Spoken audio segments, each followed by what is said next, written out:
But when you step out of Costco and you get even further into the prayer process, we can start to realize that the opportunity to pray exists always and in all time, and there is incredible abundance that you have access to at any moment in your life.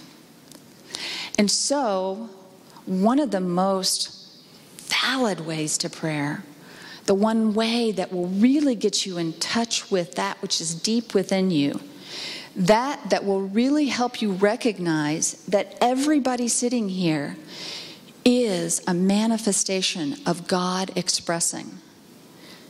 That is praying in the abundance of the unlimited God. And sitting and taking time to know that you have everything you need in order to live the most wonderful life you can imagine. It is literally like having a generator in your house that has no limits. Imagine that you never had to go buy energy from anybody. You never had to go stop and fill up your car, which would be one of my personal favorites. You had all the energy you needed. You never got tired. You never ran out of steam, because within you is this unlimited generator. And that's what God is. So, in this prayer and meditation, it is like having a spiritual muscle. And so, if we want to get in shape, we have to spend time going to the gym, right? And so it takes time to get in shape. It's not something that we can sit in front of the TV and watch the infomercial and think about buying the elliptical machine and then we'll get in shape.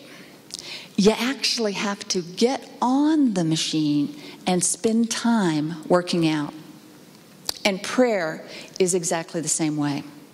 So in order for us to have a very active prayer life, it has to be on our to-do list. And so sometimes, as we started out talking about this busyness that we have in life, sometimes it might seem that prayer is an afterthought. Meditation is something I'll get to if I get everything else on my to-do list done. And one of the things I would encourage you to do is to actually put prayer and meditation on your to-do list. Because sometimes that's the only way we're going to make time to actually do it. Because the only thing that God needs from you is time. Having a relationship with that divine manifesting through us takes time. So I encourage you all to think about how you might set aside time in your life in order to be able to exercise your spiritual muscle. And the interesting thing about it is, here is your homework for the whole week. And it is to do nothing. You can either put it on your to-do list or check it off when it's done. But imagine in your life that you actually had an objective to do nothing.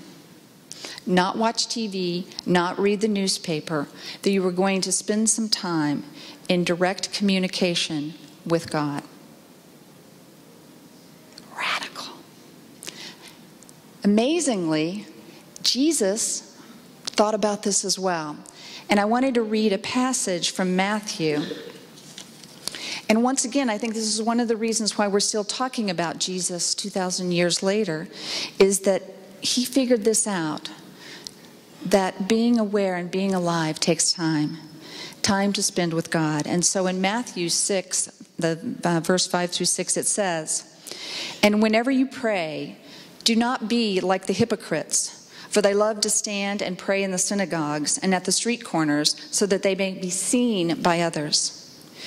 Truly, I tell you, go into your room and shut the door and pray to God. God who is in secret, God that sees in secret and will reward you."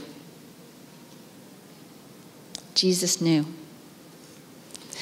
And so, now that we have our homework assignment, we can start practicing it. I'm going to go ahead and lead us into meditation.